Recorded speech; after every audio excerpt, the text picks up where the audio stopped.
On raconte que, bien avant la naissance des premières cités, avant même les pharaons et les temples de Sumer, la terre était foulée par des êtres d'une taille et d'une puissance inégalée.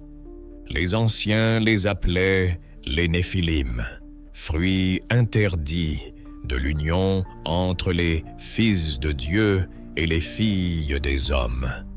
Guerriers aux os plus épais que nos haches, leur voix faisait trembler les montagnes et leurs armes brisaient les murailles comme de simples cloisons d'argile.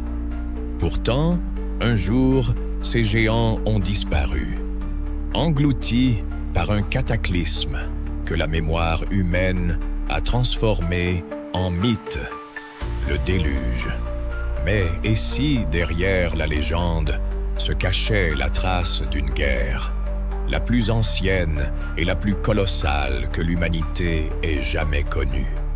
Sous le voile des millénaires, bien avant que les premières briques de Sumer ne s'élèvent au soleil, avant que les obélisques d'Égypte ne percent l'horizon, une autre ère façonnait déjà le monde dans le secret des âges. Les légendes ne sont que des échos brisés de cette époque, où la terre était partagée entre de vastes royaumes humains et l'ombre écrasante des Néphilim. Ces géants, dont les os portaient la mémoire d'un sang venu d'ailleurs, étaient plus que des chefs.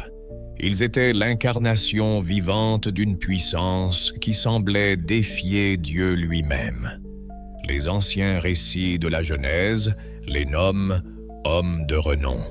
Mais ce titre noble cache une vérité plus inquiétante. Ils étaient à la fois objet d'adoration et de terreur. Dans les plaines fertiles de Mésopotamie, sur des tablettes d'argile gravées de signes cunéiformes, on raconte qu'ils portaient des armures tissées de métaux que nul four humain ne pouvait produire. Des armures qui captaient la lumière du soleil comme si elles avaient été forgées dans les entrailles même des étoiles. Les traditions orales, du désert africain aux jungles d'Asie, en passant par les terres froides des Amériques, convergent étrangement. Partout, il est question de « fils du ciel » qui apportèrent aux hommes le feu de la guerre. Non pas pour les libérer, mais pour les asservir. Ils enseignèrent l'art de dresser des murailles inviolables, de manipuler le fer et le bronze pour créer des armes capables d'arracher un char en deux et d'utiliser la géométrie pour transformer une armée en machine de destruction. Mais ce savoir, loin d'être une bénédiction, devint la chaîne qui lia les peuples à leurs maîtres colossaux. Car les Néphilim n'étaient pas des rois bienveillants. Ils exigeaient des tribus qui saignaient les greniers et vidaient les foyers. On raconte que certaines cités devaient leur offrir chaque saison non seulement les récoltes les plus précieuses, mais aussi leurs plus vaillants jeunes hommes pour grossir les rangs de leurs armées et leurs plus belles filles pour des unions dont la nature faisait frissonner même les plus braves. Dans les archives perdues des temples sumériens, il est question de cérémonies nocturnes où les prêtres offraient des jarres entières de sang humain au grand seigneur, dans l'espoir d'acheter la clémence ou la victoire. Ce monde, qui ne figure dans aucun manuel d'histoire, était façonné par la peur et la soumission. Les routes commerciales ne servaient pas seulement à échanger du grain ou de l'or, mais à acheminer le tribut vers les citadelles cyclopéennes des Néphilim, bâties de blocs si immenses qu'aucune grue moderne ne pourrait aujourd'hui les déplacer.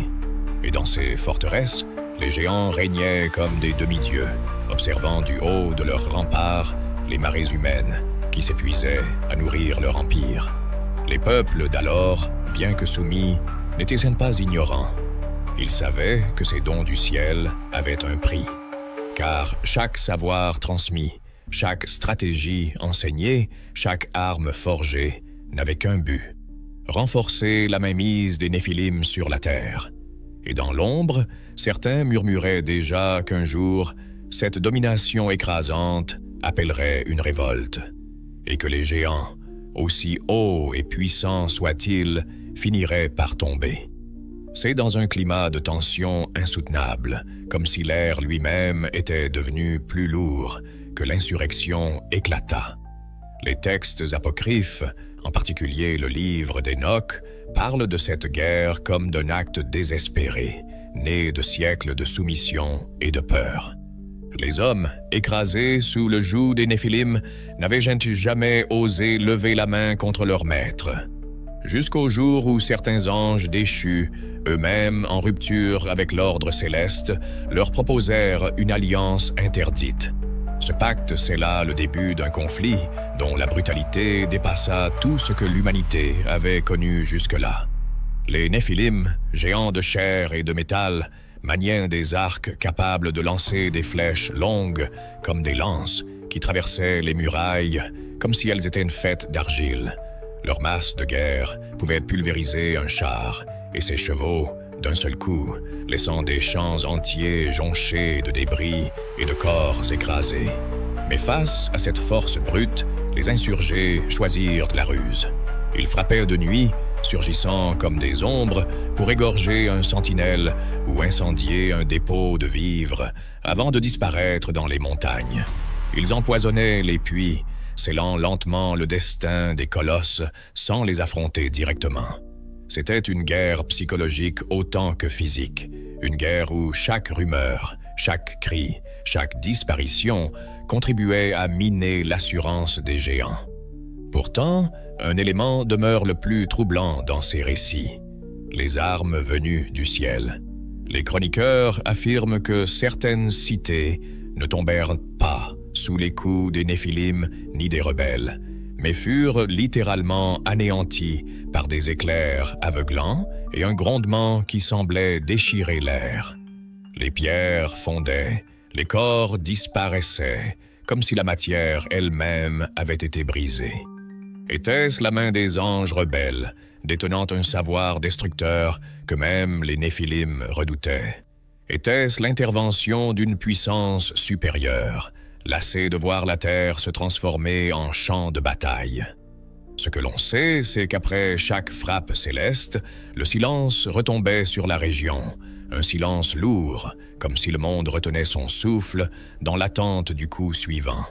Cette guerre n'était pas seulement une lutte pour la liberté, c'était un affrontement qui transgressait toutes les lois, terrestres comme divines, et dont les cicatrices sont peut-être encore visibles dans certaines ruines oubliées que nous croyons n'être que les vestiges du temps. La guerre, déjà longue et sanglante, s'était transformée en une plaie béante sur la terre.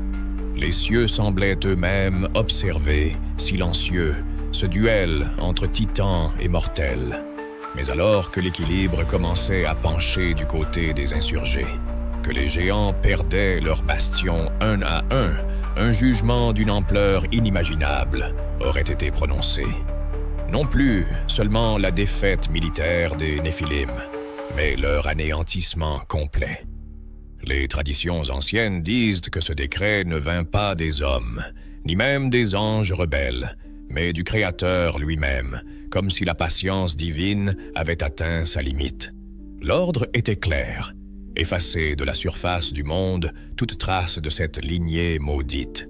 Ce qui suivit fut un bouleversement si colossal que les générations futures ne purent le transmettre qu'à travers le langage du mythe, le déluge.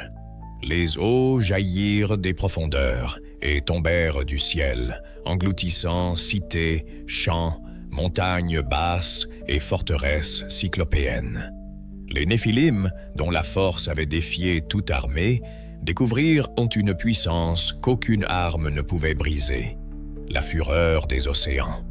Leur taille, qui sur les champs de bataille leur donnait un avantage écrasant, devint un fardeau fatal. Leurs corps massifs, alourdis par leurs armures, sombrèrent comme des statues de pierre dans les gouffres du monde. Pourtant, dans les murmures persistants des traditions juives, islamiques, mais aussi amérindiennes et celtes, une nuance subsiste. Le déluge n'aurait pas atteint tous les géants. Certains auraient trouvé refuge dans des régions inaccessibles, se cachant dans des chaînes de montagnes que les hommes n'avaient pas encore explorées, ou sur des îles perdues au milieu des mers. Là, coupés du reste du monde, ils auraient attendu, survivant de génération en génération, dans le secret le plus absolu. Certains bardes celtes racontaient que les pierres dressées de leurs mégalithes étaient en réalité des monuments laissés par ces survivants comme des marques d'un territoire oublié. De l'autre côté de l'Atlantique, des tribus amérindiennes parlaient de « frères géants », vivant dans les hautes neiges, gardiens d'un savoir ancien. Était-ce là le dernier écho des Néphilim ou de simples légendes nées du besoin de se souvenir? Ce qui est certain, c'est que l'ordre d'extermination n'a pas seulement balayé des corps, il a tenté d'effacer une mémoire, une ère entière, comme si la véritable victoire ne résidait pas dans la mort des géants, mais dans l'oubli de leur règne. Si l'on aborde l'histoire des Néphilim, non pas comme une légende, mais comme un cas d'étude militaire et politique, elle devient le prototype d'une guerre totale, où tous les leviers, militaires, psychologiques, spirituels, furent utilisés simultanément. Les Néphilim, en imposant leur domination par la force brute et l'intimidation, avaient construit un empire reposant sur la peur, mais aussi sur une infrastructure de contrôle, tribus systématiques, monopolisation du savoir militaire, surveillance constante des peuples soumis.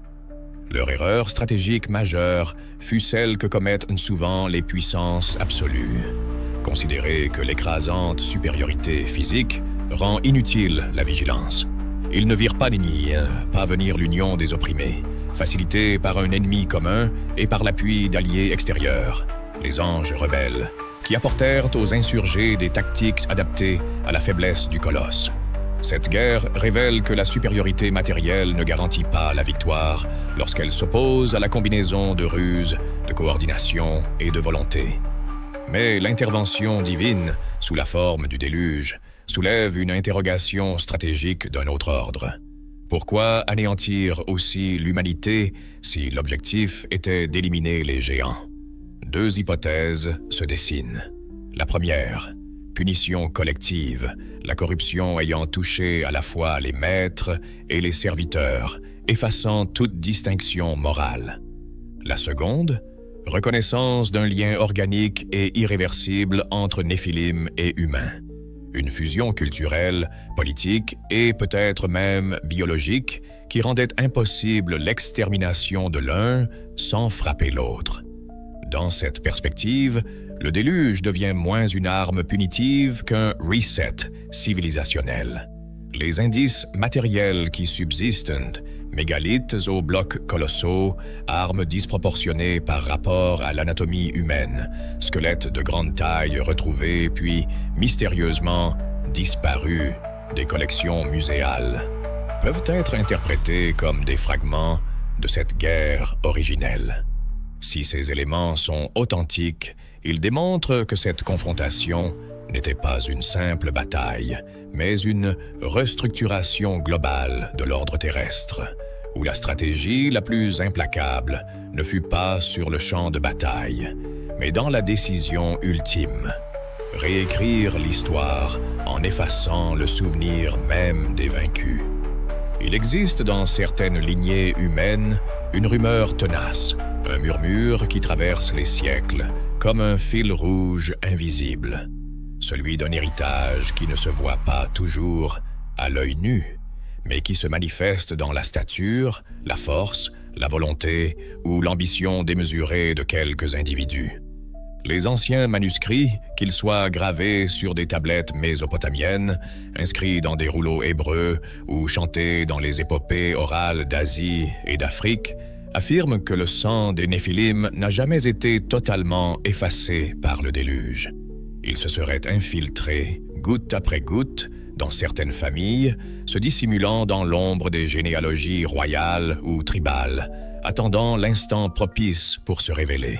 Dans l'histoire, des figures comme Alexandre le Grand, capable de conquérir le monde connu en moins de 10 ans, ou Gengis Khan, dont les armées semblaient surgir de nulle part pour submerger des continents entiers, ont souvent été soupçonnées de porter en elles cette étincelle étrangère. Ce n'est pas seulement leur force physique ou leur génie militaire qui intrigue, mais cette capacité presque surnaturelle à plier les événements à leur volonté, à imposer leur vision du monde comme si elle était inévitable. Aujourd'hui, les outils modernes de la science offrent un autre terrain à ces spéculations. Analyse ADN, recherche génétique et comparaison anthropologique. Certaines études confidentielles auraient détecté dans des échantillons prélevés sur des individus exceptionnels par leur taille, leur résistance ou leur performance hors normes, des séquences d'ADN qui ne correspondent à aucun profil humain connu, des intrus dans le code génétique comme des vestiges fossiles d'une humanité parallèle. Officiellement, on parle d'erreurs, de mutations ou de simples curiosités statistiques. Officieusement, certains chercheurs murmurent qu'il pourrait s'agir des traces résiduelles des Néphilim. Si cela est vrai, alors ces géants n'appartiennent pas au passé figé des mythes, mais continuent de marcher parmi nous, invisibles à l'œil du profane, reconnaissables seulement à cette aura magnétique qui attire ou effraie, à cette force qui ne s'explique pas par l'entraînement ou l'éducation. Et si ce sang ancien influence encore le destin du monde, alors il est possible que, dans un futur proche, surgisse un être portant pleinement en lui cet héritage, capable de rallumer la flamme éteinte depuis des millénaires, et de remettre en marche le rêve ou le cauchemar d'un empire des géants. Et si, derrière les ruines muettes et les mythes que l'on raconte au coin du feu, se cachait une vérité insupportable à admettre? Et si les Néphilim n'étaient pas des fantômes d'un passé lointain, mais la racine même d'une lignée toujours vivante, leur empire, brisé par les eaux, n'aurait pas été effacé, seulement dissimulé, comme un monstre endormi sous une mer calme. Peut-être que leurs héritiers ne portent plus de masse titanesque, ni d'armure solaire, mais qu'ils gouvernent désormais par l'influence, la stratégie et l'ombre, car le pouvoir n'a pas besoin d'être visible pour être absolu. Et si chaque guerre, chaque ascension fulgurante d'un leader, chaque événement qui bouleverse l'équilibre mondial n'était qu'un battement d'ailes dans le plan silencieux de cette descendance, alors le déluge n'aurait pas été la fin, seulement le premier acte. Et dans le silence que nous prenons pour la paix, peut-être que les géants écoutent encore, observant le moment exact où ils surgiront de nouveau pour reprendre ce qu'ils considèrent comme leur droit ancestral.